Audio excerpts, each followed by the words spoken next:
Assalamualaikum warahmatullahi wabarakatuh. Perkenalkan, nama saya Nurul Laili Safitri dari kelas 12 STB. Di sini saya akan membahas tentang respirasi pada manusia.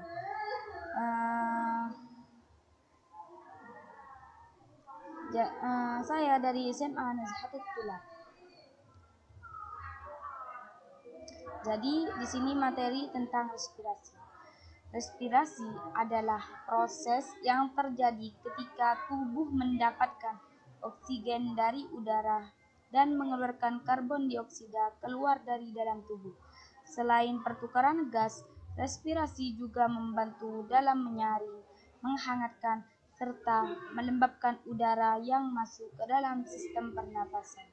Adapun tujuan dari proses respirasi adalah untuk membantu sel-sel di dalam tubuh agar dapat memperoleh energi dalam bentuk adenosin trifosfat atau ATP dengan cara menggabungkan oksigen dan glukosa, serta melepaskan produk limbah berupa karbon dioksida dan uap air. Secara umum, proses respirasi pada manusia terjadi ketika tubuh mulai bernapas dengan cara menghirup udara melalui hidung atau inspirasi. Dalam proses tersebut, otot-otot diafragma akan meregang agar rongga dada mengembang guna memberikan ruang yang cukup saat oksigen masuk ke dalam tubuh. Lalu, oksigen akan masuk ke dalam tubuh melalui tenggorokan bagian belakang dan melewati laring. Setelah itu, oksigen akan masuk ke bagian kanan dan kiri paru-paru melalui trakea lalu menuju bronkus kanan dan kiri yang terbagi kembali ke dalam saluran yang berukuran kecil atau bronkiolus dan kantung udara atau alveolus. Saat oksigen masuk ke dalam alveoli, proses metabolisme ini kemudian akan terjadi melalui dua tahap, yaitu respirasi eksternal dan respirasi internal. Lanjut ke materi selanjutnya. Di sini cara mengetahui kadar karbon dioksida di dalam tubuh kita. Jadi, dalam tubuh manusia, karbon dioksida hadir dalam dua bentuk, yaitu gas PCO2 dan senyawa bikarbonat atau HCO3. Senyawa bikarbonat ini merupakan bentuk kimia dari karbon dioksida yang terikat dalam darah. Hampir seluruh karbon dioksida dalam tubuh berada di dalam darah, sehingga cara yang umum dilakukan untuk mengetahui kadar zat ini adalah dengan tes darah yang disebut analisis gas darah. Kadar karbon dioksida normal dalam tubuh adalah 23 sampai 29 mol per liter darah. Hasil tes di luar rentang ini menunjukkan adanya gangguan keseimbangan asam basa darah, baik asidosis maupun alkalosis. Kondisi-kondisi tersebut perlu diperiksa lebih lanjut dan ditangani oleh dokter. Secara umum, terdapat dua cara yang bisa dilakukan untuk mengukur kadar oksigen di dalam darah, yaitu melalui tes analisis gas darah AGD dan alat oximeter.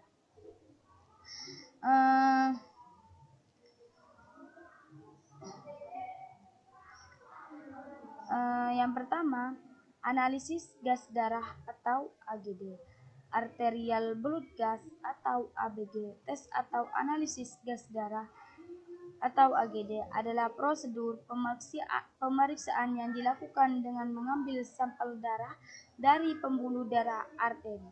Prosedur pemeriksaan ini bertujuan untuk mengukur saturasi oksigen atau SaO2, tekanan parsial oksigen atau PaO2, kadar bikarbonat atau HCO3, tekanan parsial karbon dioksida atau PaCO2, serta pH darah pada arteri. 2. Alat oximeter. Alat oximeter merupakan alat yang dapat digunakan untuk mengukur saturasi oksigen secara praktis. Alat ini bekerja dengan cara mengirimkan sinar inframerah ke pembuluh darah kapiler untuk memperkirakan kadar oksigen di dalam darah.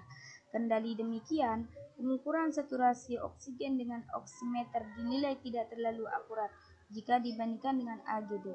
Adapun toleransi kesalahan pengukuran saturasi oksigen dengan oximeter adalah sebesar 2%. Artinya, nilai saturasi oksigen yang ditunjukkan dari pemeriksaan oximeter bisa 2% lebih rendah atau lebih tinggi dari nilai yang sebenarnya. Jadi di sini soal dan pembahasannya tentang respirasi. 1. Di sini ada 2 soal. Yang pertama,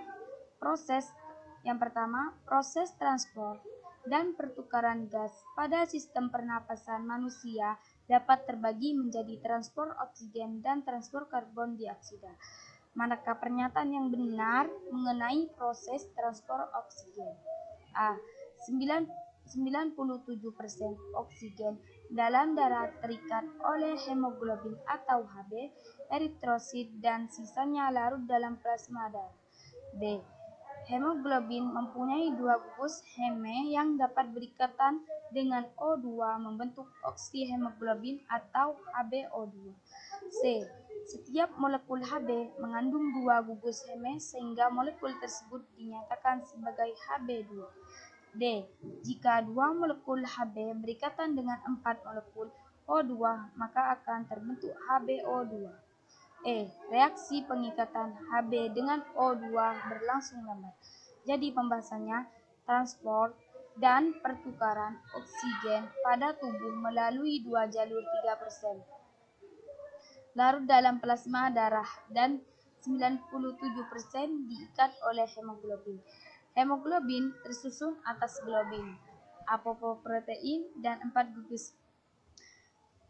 Hemoglobin dengan oksigen akan membentuk